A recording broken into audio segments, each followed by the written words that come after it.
The environmental justice paradigm embraces the principle that all communities are created equal, and that environmental justice is defined as equal protection of environmental policies, laws, procedures under law.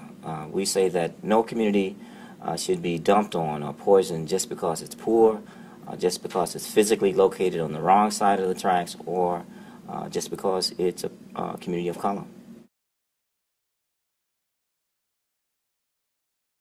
Well, I think the time is really right for moving environmental justice to the forefront. We have all kinds of issues facing us now in terms of a rise in asthma rates among children primarily.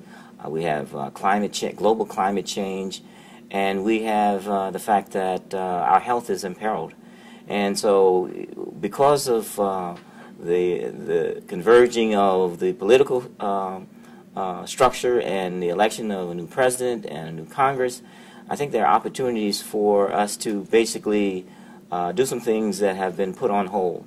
The fact that we have to understand that cleaning up the air saves lives and saves money. If we can prevent illnesses by basically improving air quality, and there are data that show that we can expand the life expectancy by having cleaner communities, more healthier people, and getting people access to health care and insurance and prevent disease.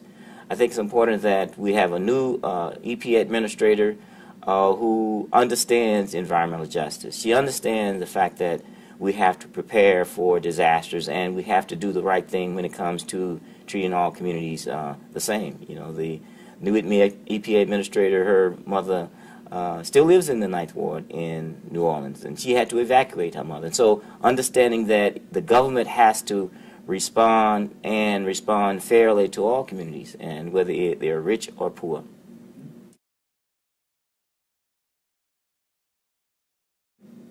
I think it's important that we understand that there's no substitute for organizing on the ground and getting our information out there in terms of research, in terms of getting into the hands of our organizations, our institutions.